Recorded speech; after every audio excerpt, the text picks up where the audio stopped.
Okay, this video will be about the lunge, and the thing with lunges is it could be a great quad exercise for the muscles in front of your thigh, or it could also be a great exercise for your hamstrings or glutes, or all of the above.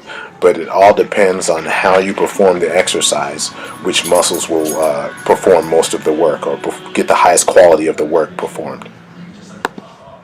Okay, when you're doing lunges, what you have to keep in mind are which joints are doing the most work.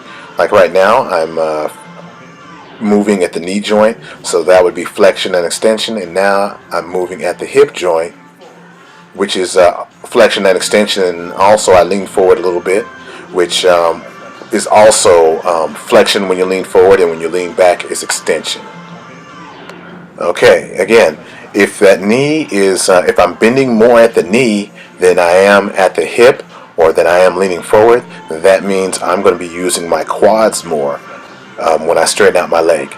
And if I'm moving the hip more than I'm moving at the knee, then I'm going to use my hamstrings and glutes more. And that's going to really come in handy for, those of you that are going to be doing my glute specialization programs. But you want to change the exercise, or you want to perform the exercise to get the effects that you're looking for, or to work the muscle groups that you're looking to work. And that is the point of this video. Okay, so remember, if you bend more at the knee joint, you're going to be working your quads more. Okay, and if you bend more at the hip moves more, and the knee doesn't move as much, you're going to be working your hamstrings and glutes more. But there will always be some combination of the two working when you perform the exercise.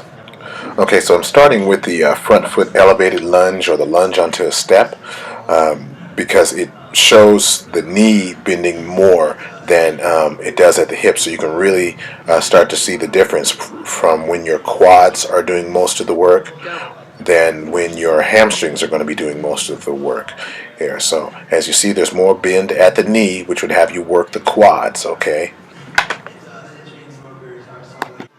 this is the drop lunge. And now the drop lunge, as opposed to the lunge that you previously saw with the front foot on the step, you can see how I lower myself down a little bit further than I did in the other lunge. So with this one, there's also not as much bend at the knee as there was when my front foot was on the step.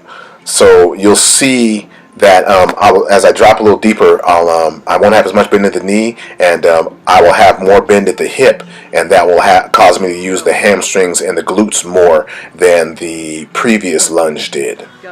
Okay, now that you've seen the lunges that are a little bit more exaggerated, it will make it a little easier for you to spot the differences in the technique. Now, I'm just doing a regular lunge here, but what you're going to notice when you compare this to the next lunge is that my step is going to be a little bit shorter. It's not going to be as long as it will be in the next lunge, so that will allow me to bend more at the knee and not quite as much movement at the hip, or get down as low as the hip. And with these shorter steps, that will allow me to work the quads a little bit more. Okay, so this is the same lunge, or a slightly different lunge. My step is a little bit longer than it was in the first lunge. So as I come down, there's not going to be as much bending at the knee. So I'll be able to sit a little bit deeper into the lunge, but I will also use my hamstrings and my glutes more in this version of the lunge than I did in the previous one.